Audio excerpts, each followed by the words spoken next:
Well, the holiday weekend means gathering over some good grub and maybe some grape. Well, wine expert Tony Zesas is here with thoughts on wine and how the vintages we have here you could pair, and they pair well with any kind of burger you have on that grill. Tony, it's good to have you. Thank you so much. It's a pleasure to be here today. Yes. Well, look, we all want to be experts at something, right?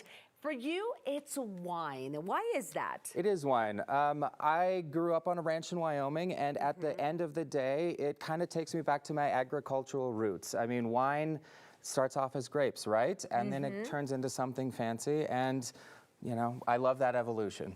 That's a good evolution. Well, thank you for being with us today because we love our wine experts. Let's get started. And how would you pair this with burgers?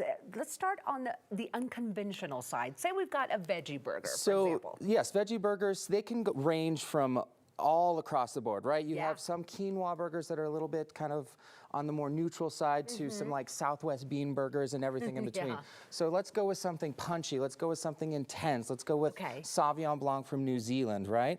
And that will kind of pair with whatever the burger is throwing at you. And if it's a little bit more neutral, the wine wakes it up. And if it's really intense, the wine kind of can quiet it down. So this is a good one. It's got that effect that it could go both ways. Absolutely. Okay. Absolutely. What kind of flavor is this going to have if, let's say, I drank it on its own? Absolutely. So the Sauvignon Blanc is going to give you some grassy notes, especially coming from New Zealand, where this does. In addition to that, ponga, a Maori word from the indigenous people, means light and moving forward. So think of this as a light, bright, refreshing wine. And also think of this wine as a tasting note of like some beautiful, say like grapefruit, gooseberry notes, something in that citrusy realm as well. Oh, well, I like that. Okay, then we've got the turkey burger. This one could be a little tough, right? Yes, so turkey burgers are kind of challenging because a lot of people put things onto their turkey burgers, right? So a lot of people do, you know, like an aioli of some variety, when that could be spicy or sweet. And some people go straight for the cranberries, dare I say.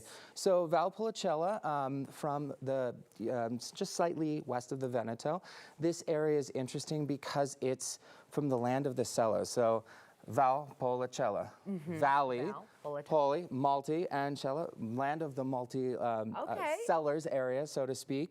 But what I love about this wine is all of the red fruit that is bursting out of the glass. You have cranberry, which would be that perfect pairing, right? Exactly, for that turkey burger. Pomegranate, think of a little bit of like, oh gosh, another like raspberry as well. So a lot of red fruits that just naturally kind of come from this wine. Also, it's a little bit lighter. So in the term of like scope of things, so think of maybe Pinot Noir. Obviously, it's not a Pinot Noir, but it's a little bit lighter in style. So it would pair well with that turkey burger. Okay, then we've got, of course, the old reliable, the beef burger. Okay, why did you select that one? So beef burger, you need Cabernet and beef go hand in hand. And one of the reasons when we talk about pairings, Cabernet has a large tannin structure, right? And the tannins pair well with beef burgers and with beef in general because tannins bind to proteins. When you take a sip of wine and you have those tannins on your teeth, you lick your teeth and you're like, wow, this wine is dry. Well, when you take a bite of the beef burger, those molecules in those proteins will actually bind to the tannin structure in the wine and help cleanse your palate. So that is the perfect pairing. We're not reinventing the wheel. But one thing to mention about this winery is they're one of the first sustainable wineries, 100% sustainability in Chile. So we need to think about the future, not just about what tastes delicious today. And that's what this family is doing. So. Tony, you know your stuff. Okay, and we've got that one that you say is one of your absolute favorites, by the way. Bubbles, bubbles, bubbles. Who doesn't love bubbles? Bubbles make everyone happy, right? What if I were to do a salmon burger with that? Would it go? I think it would. I think it would. So salmon and fish in general, they love high acid things. They love white wines, but a sparkling rosé for a weekend party or for any get-together, it immediately sets the tone for a party. It immediately sets the tone for something fun.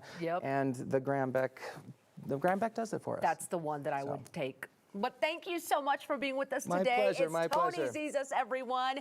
And of course, you can always reach out to him. You can ask him some questions, ask for the wines we talked about at your local purveyor, or follow Tony Zesas on Instagram at Dine and Dashing Show. And remember, of course, to always drink responsibly.